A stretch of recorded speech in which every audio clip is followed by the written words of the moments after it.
यदि आप जीवन की दशा बदलना चाहते हो तो सर्वप्रथम जीवन की दिशा बदलिए और जीवन की दिशा भगवद गीता से मिलेगी।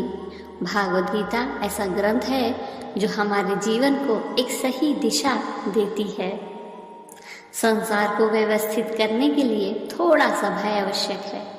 मृत्यु का भय हमारे जीवन की रक्षा करता है। गलती का भय सही रास्ते पर रखता है। बीमारी का भय स्वच्छता को प्रभावित करता है और दुख का भय आपको नेकी के मार्ग पर रखता है। 20 बरस में व्यक्ति का जैसा चेहरा होता है वो प्रकृति की देन होती है। 30 वर्ष की आयु का चेहरा जीवन के उतार चढ़ाव की देन है, लेकिन 50 वर्ष की आयु का चेहरा व्यक्ति की अपनी कमाई होती है।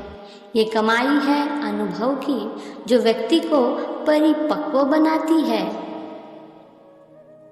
हम जैसा सोचते हैं बाहर की दुनिया बिल्कुल वैसी ही है। हमारे विचार ही चीज़ों को सुंदर और बदसूरत बनाते हैं।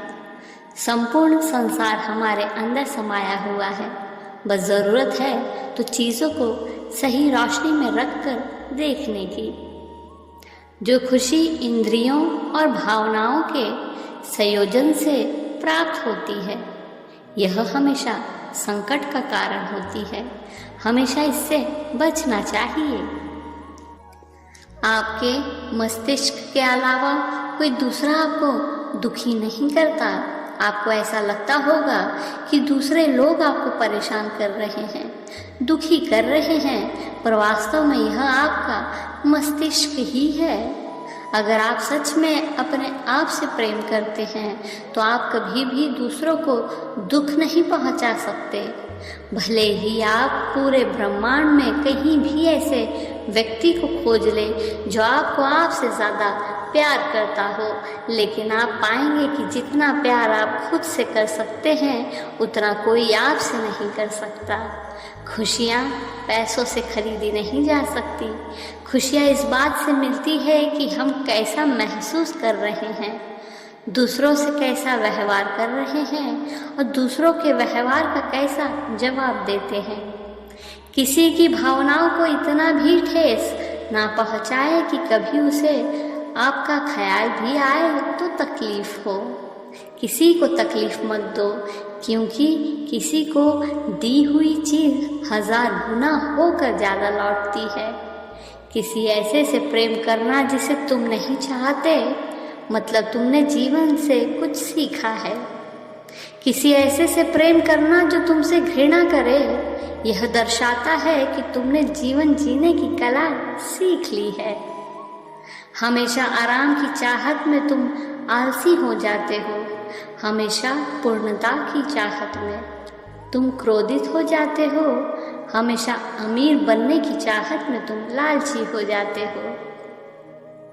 समस्या क्रोध नहीं है बल्कि आपके विचार हैं। जैसा ही आप क्रोध के विचारों को भुला देंगे वैसे ही क्रोध गायब हो जाएगा। जो क्रोधित करने वाले विचारों से मुक्त है उन्हें निश्चय ही शांति प्राप्त होगी। मूर्खों से बहस मत करो, वरना ये जाहिर हो जाएगा कि मूर्ख एक नहीं दो है। कुछ व्यक्तियों के चुनाव का आधार लाभ की संभावना होती है। जहां उनको लाभ होता है वो उसे ही चुनते हैं, परंतु कुछ व्यक्ति लाभ और हानि से बहुत दूर होते हैं। दुर्योधन ने श्री कृष्ण से पूरी नारायणी सेना मांग ली थी और अर्जुन ने केवल श्री कृष्ण को मांगा था। उस समय भगवान श्री कृष्ण ने अर्जुन से चुटकी लेते हुए कहा, अब तो हार निश्चित है तुम्हारा। माखन तो दुर्योधन ले गया, केवल छाछ बची है तुम्हारे पास। इस पर अर्जुन ने श्री कृष्ण से कहा, जीत तो निश्चित है मेरी। माखन लेकर क्या करूं जब माखन चोर स्वयं खड़ा है मेरे साथ। यदि हम ईश्वर को अपने हृदय में और प्रत्येक जीवित प्राणी में नहीं देख सकते तो हम खोजने कहाँ जा सकते हैं। ध्यान रहे 4 चीजों को 4 चीजों से धोया करें। जुबान को ईश्वर के जिक्र से, आंखों को ईश्वर की याद में बहाए हुए आंसुओं से, पाप को पश्चाताप से और दिल को ईश्वर के डर से जरूर धोया करें।